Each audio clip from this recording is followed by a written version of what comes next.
The studio lights are already warm when the segment begins, but there's an undercurrent that makes the air feel tighter than usual. Reese Witherspoon sits at the table with practiced composure, legs crossed neatly, hands folded in her lap when she's not speaking. She's smiling, but it's the kind of smile that knows it's being watched closely, weighed, interpreted. Joy Behar sits across from her, papers stacked neatly, glasses low on her nose, eyes alert in a way that signals she's not here for a soft conversation. The opening moments are polite enough. Reese talks about her latest project, about storytelling and representation, about the importance of women seeing themselves reflected in powerful roles. The audience applauds at all the right moments. The co-hosts nod, chime in, laugh. It feels like a familiar rhythm, one Joy has danced through thousands of times. Then Joy leans forward. "You've built something impressive," Joy says, tapping her pen lightly against her notes. "A real empire. But I want to ask you something that goes beyond the movies." Reese tilts her head slightly, attentive. "Okay." Joy doesn't rush. "There's a lot of talk right now about accountability in Hollywood. About power. About who speaks up and who doesn't. You're in a position where people listen. Do you think Hollywood is actually changing, or just learning how to talk about change better?" The question lands heavier than the ones before it. Reese pauses, choosing her words carefully. "I think real change is happening," she says. "But it's not always visible. A lot of it happens behind the scenes, in hiring, in contracts, in ownership." Joy's eyebrow lifts. Behind the scenes doesn't help much if people on the outside don't feel it. Reese nods once, calm but firm. "It does in the long run. Sustainable change isn't always loud." Joy smiles, but it doesn't quite reach her eyes. "That's a convenient idea when you're already at the top." A murmur ripples through the audience. Reese straightens slightly in her chair. "I don't see it that way," she says. "I worked to get here, and now I work to bring other women with me." "No one's denying that," Joy replies. "But there's a difference between opening doors quietly and calling out the people who slammed them shut in the first place." Reese exhales through her nose, still composed. "Calling people out publicly isn't the only way to create change." Joy leans back, crossing her arms. "It's one of the ways. And sometimes," Reese says, her voice tightening just a bit, "it becomes the only way people think change looks like." Joy tilts her head. "Are you saying public advocacy is overrated?" "I'm saying it can be performative," Reese replies carefully. "If it's not backed by action." The audience reacts instantly, some applause, some sharp inhales. Joy's posture shifts. She uncrosses her arms and leans forward again. "Be careful with that word," Joy says. "A lot of people fought very hard to be loud when silence was the norm." Reese meets her gaze. "And a lot of people fought very hard quietly so the system couldn't ignore them." Joy shakes her head slightly. "Quiet fights don't inspire movements. They build foundations," Reese counters.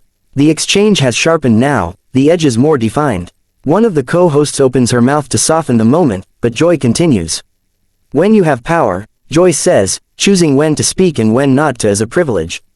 Reese nods. "I agree. And with that privilege," Joy adds, "comes responsibility."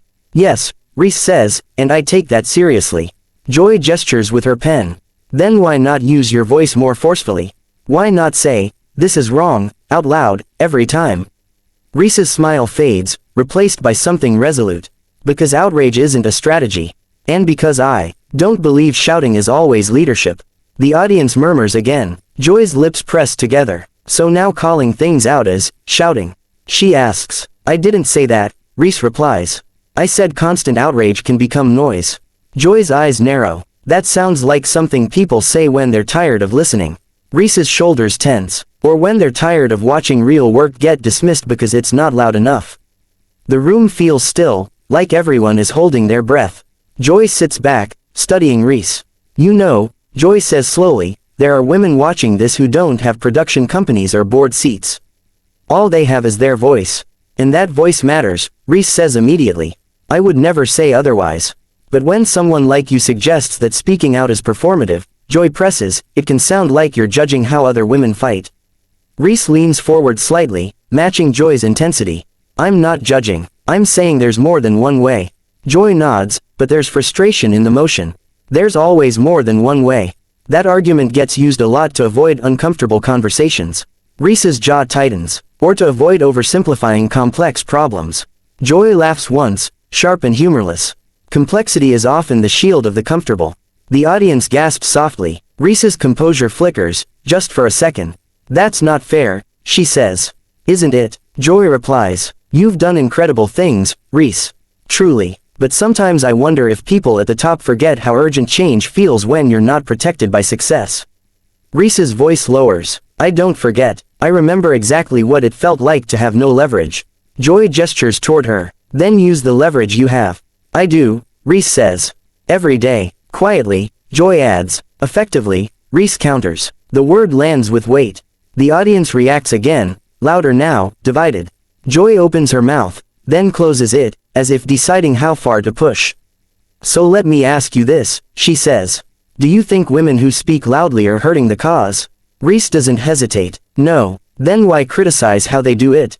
Joy asks. I'm not criticizing, Reese says. I'm asking that we don't reduce feminism to volume. Joy leans back, eyes flashing. And I'm asking that we don't reduce courage to boardroom decisions. The silence that follows is thick and unmistakable.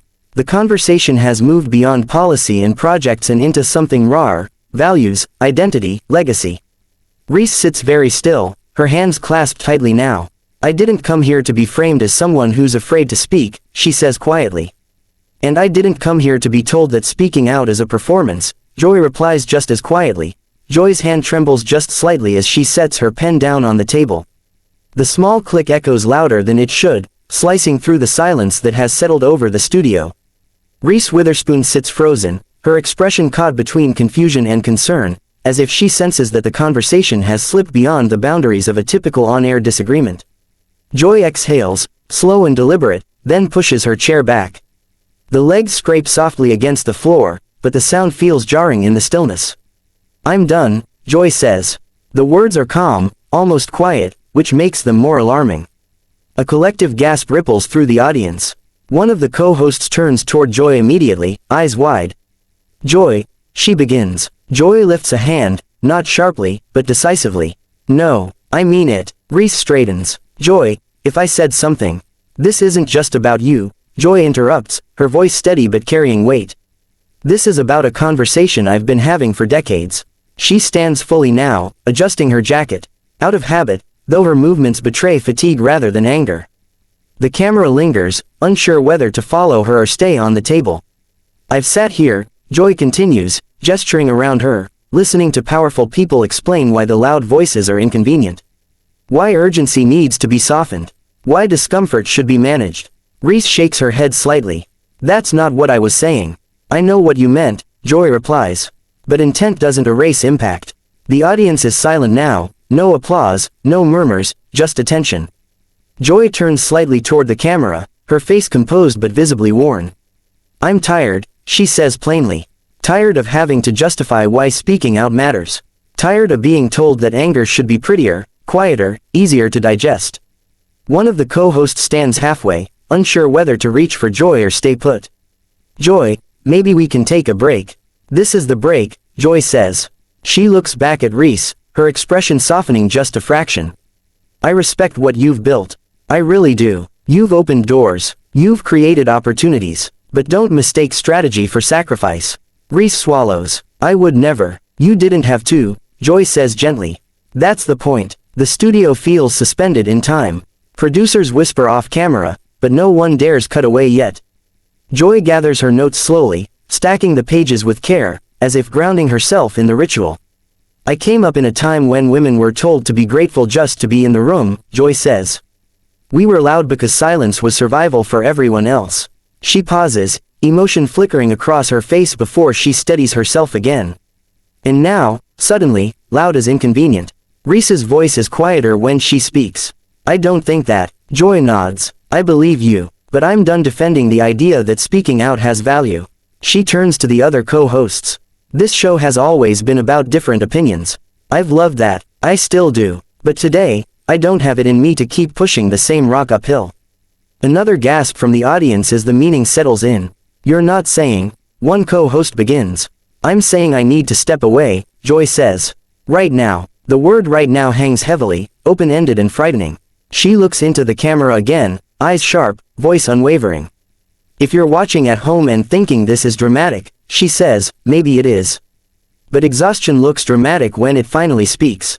The audience erupts, not into cheers, but into a raw, unsettled applause that feels more like acknowledgement than celebration. Reese stands now, slowly. "Joy," she says, sincere and shaken, "I never meant to invalidate your fight. Or anyone else's." Joy meets her eyes. "I know, and I don't think you're the villain here." She offers a small, sad smile. "Sometimes the moment just catches up with you." Joy steps away from the table. A camera follows her for a second, then hesitates, unsure whether it's crossing a line. She pauses near the edge of the stage, turning back one last time. "I hope we keep arguing," she says. "I really do, but I need to argue from a place that doesn't feel like burnout." She nods once, a quiet farewell, and walks off stage. The silence she leaves behind is immense. Reese slowly sits back down, visibly shaken. She presses her lips together, blinking rapidly, clearly trying to process what just happened. One of the co-hosts reaches over and places a hand on her arm. "This wasn't on you," she whispers. The host turns to the camera, voice measured but strained. "We're going to take a break." As the show cuts to commercial, the audience remains seated, buzzing with disbelief. Some clap softly, others stare ahead, stunned. Backstage, Joy disappears down the corridor, the noise of the studio fading. Behind her, she doesn't cry, she doesn't rush, she simply walks, shoulders heavy, as if setting down something she's been carrying far too long.